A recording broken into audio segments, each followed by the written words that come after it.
Hi, I'm Darcel Lobo, the owner of Dow Law Firm, and here to talk to you today about what you need if you're considering filing Chapter 7 bankruptcy. Now, I know that the thought of filing bankruptcy can seem very overwhelming, but for most filers, the documents don't have to be too daunting or overwhelming if you know exactly what you need and what documents do or don't apply to you when you're turning them in to your attorney. And if you have an experienced bankruptcy attorney who is assisting you, you can rest assured that if you missed a document or two, he or she will be reviewing those documents and making sure that everything that they need is received and is the accurate document that they have requested from you. And before filing bankruptcy, it's really important that you meet with an experienced bankruptcy attorney. Most of them offer free consultations for bankruptcy, which our office does as well, and to make sure that bankruptcy is the right option for you. In our free consultation, we go over your assets and your debts and the various factors that are making you consider whether or not you should file for bankruptcy. So make sure you have that consultation with the bankruptcy attorney who can help you assess if filing bankruptcy is even the right option for you. Now, there's many reasons why someone might file bankruptcy.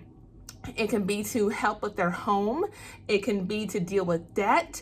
If they've had repayment plans that haven't worked out, if they have garnishments, if they're just in a position where they're just unable to repay their debts and there is no foreseeable plan for them to be able to do so, Chapter 7 bankruptcy could be the right option for you if you find yourself in one of those scenarios or maybe another scenario where bankruptcy could be the right option for you.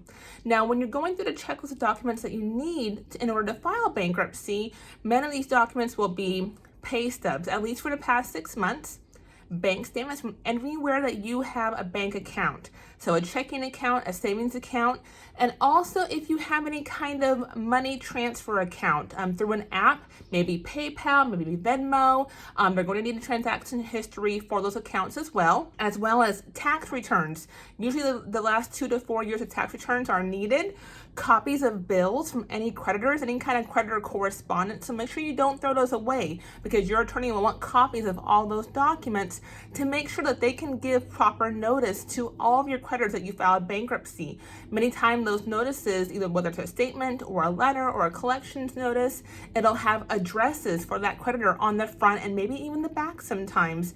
And the credit report that we pull won't always show all of the addresses. So make sure you save those statements or letters if you've been receiving them. Any kind of court orders, so maybe a recent divorce, child support order, a judgment against you, will want copies of all those documents from that court, and any kind of other documents that may pertain to your income, to your expenses, to your assets, to your debts.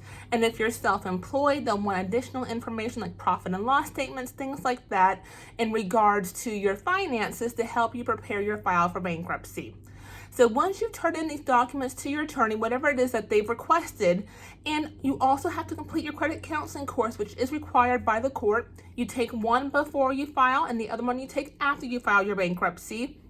Then at some point you will meet with your attorney, whether it's in person or virtual, to review and sign all of your bankruptcy documents. Once the case has been filed, any and all collection activity from any creditors will stop. So if you're being garnished, if there's a pending lawsuit, any kind of phone calls, letters, those will all stop once you have actually filed the bankruptcy. And before your bankruptcy is complete, as I mentioned, you will have a second credit counseling course to take that is required in order to receive your discharge in the bankruptcy court. So make sure you do complete not just the first course, but the second one as well.